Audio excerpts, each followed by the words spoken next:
The Walking Dead mid-season finale for season 9. Oh boy. Yeah.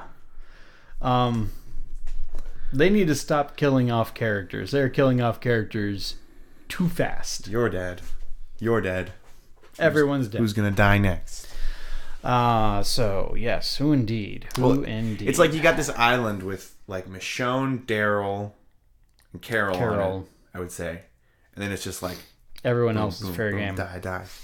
So yeah, let's get into the mid-season finale, otherwise known as Evolution. Was it extra long? No, it was not extra long. Cool. In fact, I forgot that it was the mid-season finale. I didn't even realize that it was until after the episode was over. Did it leave off on a cliffhanger? Suspenseful cliffhanger. Yes, but I'd rather they do that for the mid-season finale than the season finale. I really did not like that part of the Walking Dead seasons when they were doing it that way. Like Negan. And the governor. They did it with the governor. It started with the governor, like season 3. And it continued for like until season 7. Yeah. Season 3 doesn't end with a cliffhanger? You're talking I about... think it does. They're just in the prison and they scare, they run off, they make all the Woodbury people run away. I don't quite remember it. What you might be thinking of is in the mid-season of 4, the governor comes back. Yeah. And then it's like, but yeah, that's a mid-season thing. Yeah. But there was another one. Oh, you're thinking, but like also the one where they're in Terminus. Yes. Yeah. That's a big. Oh my goodness, I hated it. See, I kind of like it. So this one wasn't terrible where they ended it on, even though I'm okay with cliffhangers on mid-season finales, but because we've only got a couple of months, right? So, this was a big focus on them realizing like what's happening with the walkers, like they're actually like congregating together and just. It seems like they're getting some kind of hive mind or some kind of coordinated effort. We are back with Aaron, Daryl, and Jesus are together trying to find Eugene, who's still out there somewhere. Rosita's recovering at the hilltop. She was recovered or rescued at the beginning of the last episode. And Michonne finally gets to Hilltop with this outsider group of folks. How did Eugene go missing? He was out with Rosita. Oh, okay. And then they got separated and yeah. So with some odd unexpected things happened once Michonne got to the Hilltop. One of the things I don't know if we talked about was Michonne, it was very obvious that she did not want to complete the trip to Hilltop. In fact, in the previous episode, I want to say that up until almost the end of the episode, she was going to she was basically going to get them to a certain point and then let some other people from Alexandria kind of take it from there and then head back to Alexandria. But eventually, I forget what it was that convinced her that she needed to just take them all the way there. She got a cold reception from Tara. She got a cold reception, kind of cold reception from Carol even. Wait, they're at Hilltop? Yeah, they made it to Hilltop. No, Carol and Tara are at Hilltop? Yes. Why? Because, okay, so Carol brought Henry. The whole reason for her leaving the kingdom at like 2 episodes ago was to, Henry needs to learn how to become a blacksmith. So he's apprenticing underneath a blacksmith at... Is it that guy whose son died? I don't think so. Oh. Maybe it was. Because he isn't... The person is in the episode, but it might be a different actor. I don't know. You got me questioning already, Nathan. Sorry. What do I do? So they... they all didn't like Michonne? Yeah, apparently people have something against her, and Carol kind of was bringing it up. Apparently there's some kind of fair that they're planning to do, where I guess everyone's planning on sharing resources, and maybe Michonne being the head of Alexandria, well, not maybe. She said that they wouldn't be participating in it. I don't know if that's the cause of the cold shoulder stuff going on. My wife actually had an idea that involved like her, because she was kind of putting the new government charter thing together, and she did. It did seem like she wanted to like get like some pretty strict rules in place. Maybe there was some disagreement over that. Or maybe she's like had something to do with Maggie leaving and people don't like her for that. I don't know. Could be, but they didn't tell us in the episode exactly what's going on here. See, my problem with this, like, it gets kind of tired. Like, it's kind of a cheap writing technique to skip into the future and you have to kind of put the dots together on what happened. Although I will say it was overdue. Like to have something like that happen. Yeah, I mean, because we already had that happen for the start of this season. Right, that's where I think the mistake Yeah. came into play. It's like we're gonna have a time jump here, but then we're gonna have another time jump. And you're gonna have to figure things out again. We just had it's like literally 5 episodes later, and it's just like you jumped a year and a half one time, and now it's 6 years. Yeah, it's like whoa, that's quite the jump. So, but I mean, I don't know. Yeah. So, but at least it seems like Tara is not on speaking terms with Michonne, but Carol at least is, because Carol's awesome. And continues to be awesome, and always will be awesome. So she leaves, she leaves Henry there to kind of get to start his apprenticeship. Henry has this kind of subplot where he's a different actor now, right? He's actually the older brother of the kid who was playing Henry before, and they look a lot alike. Yeah, he definitely passes. Interesting. Yeah, I found that out the previous week's Talking Dead. Yeah. I was like, oh, wow, that's really cool. And apparently their older sister played, what was Carol's daughter's name? Really? Yes. Sophia? Sophia. They both have like freckles, right? Mm-hmm. Yeah, okay, because Sophia had a lot of freckles. I'm pretty sure Henry has kind of like some like he's freckles. got some, yeah. Yeah, interesting. So they're all siblings. That was kind of cool.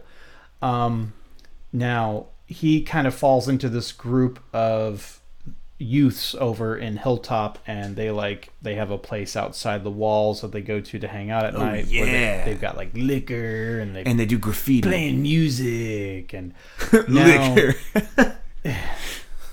Man! So everyone's a bit tipsy, and then like they show him like, oh, when we really go to have fun, this is what we do. And they have they dug a pit, and there's a walker in there where they throw stuff at it. And at one point, one of the guys starts peeing on it. You don't see it; it's done off camera, but you know what he's doing. And at that point, Henry and did the walker go, "Stop peeing on me"? And they're like, that doesn't happen. But Henry comes over, pushes him out of the way, and he jumps down to the pit, kills the walker, but he's somewhat inebriated. And they all get mad, and they're like, bro. Yeah, there's man, what'd you do that for? And then they leave him, and apparently he gets put in the hole when you go to jail because you're drunk and you need to sober up. I think that's what they call it, the hole. I don't know. He's sleeping it off in the hole. It's kind of like a wait, what happened? Thing that said. So he basically gets put in the town jail. Henry Why? does, because he was found there, and he wouldn't give up how he got there, who he was with. That's dumb. Can I just say that sounds like a really, really stupid idea, getting drunk out in the woods when there are walkers roaming around. Indeed. But then again, this is a horror show, and horror situations, when the only way you get interesting things to happen, I guess, is when characters people make unwise really decisions. dumb decisions. Yeah. So Henry, the blacksmith was even saying maybe you need to head back. You're not taking this seriously. But he doesn't do that, and it just looks like Henry's going to wise up after this point. Now back onto the hunting party for Eugene. They do find him. He's in he did something where he actually there was a house where they have he was hiding underneath the floorboards, and they did notice that at one point they're trying to throw the herd off of their trail, like, because Daryl is such a good tracker. He's saying like, no, yeah, they're actually following us. Like he's like, the wind is like carrying their sound, and they actually did a really good job. Like you could actually like hear like the wind whistling, and if you really listen hard, you could hear like in the So they're like wind. tracking them? Well, just kind of, I guess, following them, but he uses things like alarm. Has like an alarm clock that he just throws out in an open field to distract them, but they still are following them. And the when they eventually find Eugene's just like, no, they're looking for me. They have come back through. They've come back through here 3 different times. He's like, they're looking for me. That's super creepy. Yeah. But at the same time, they're still really easy to kill. And they do start talking about it. They're just like, well, like maybe they're evolving, and Daryl's like, no, that doesn't make any sense. And then they're just like, they're dead anyway. Like that alone doesn't make any sense. That like they actually, it was kind of neat because they actually like have an honest conversation about like, This shouldn't be how able to does this happen. even make This any is a fictional sense? universe, Right. Daryl. Come on. right. And I think it's either Eugene or Aaron that makes the observation that, well, the brain is obviously still alive because you kill the brain and they do drop. So Yeah. he's like, that thing could still be evolving. Somehow. But that's a Yeah, whole other- because he did say that, that they heard them talk and whatever before. So they're trying to get Eugene back, and of course he did hurt his leg, so he's kind of sewing them down. At one point they decide, well, one of us needs to split off, and basically the other 2 help Eugene get to Hilltop, and the other person can just kind of split off and try to stop the herd. And Daryl volunteers, and at one point he gets to an area where he can very effectively kind of distract the herd, and he gets his dog to like bark and like and try to call them to an area, and the herd ignores him, and they just keep going to where Eugene, Jesus, and Aaron are. Eyes on the prize. Yeah, so that's at this weird. point it's getting really creepy, and they keep running. They find themselves in like, it's nighttime. It's very foggy and misty out, which I don't think they've really done fog a lot in the show. Yeah. They need to do it more.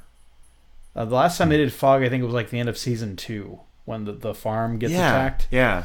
But farm is super effective. Just keep use fog more often. It's very ominous. Yeah, especially for zombies. Yeah. So they get to what looks like a graveyard maze where there's like a walled graveyard, and they get into it and they're trying to get through, and of course the walkers follow them in, and this is where things get, this is towards the end of the episodes, things get really weird. They're trying to get this gate open, and the gate is keeping them in, so basically Aaron and Jesus turn around like they're gonna fight. And remember now, Jesus has been training Aaron for the last 6 years, so they're both like you know how Jesus fights? Yeah.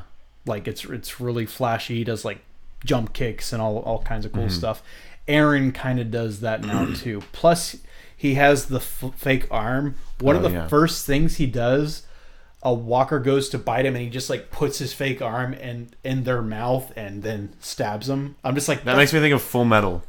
yeah, kind of. Where like the Chimera comes at him and he's just like, and they're like, how did he do that? And he's Yeah. like, metal arm, boy. Fake arm. But yeah, I'm just like, yeah, that's awesome. That would be so useful in Yeah. zombie apocalypse. Does he not have a blade attached to it?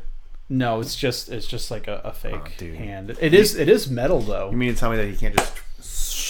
No. No, but yeah, that doesn't... You would think that he would have like an attachment, like a blade attachment for it. 'Cause that'd be dope. Like what Merle had. Yeah, Remember? that thing never looked good. I'm sorry. What do you mean? Like it always looked like it was just on top of his hand. Well, it was. I know it was, but You still. just have to imagine there's a big, thick chunk of metal there that's just there for some reason. Right. So they're fighting them now, and at one point, the group from Hilltop show up, and I didn't even realize that they left. But the group that Michonne led to Hilltop, along with Michonne, they find them. Maybe there was a scene. There might have been a scene where they want.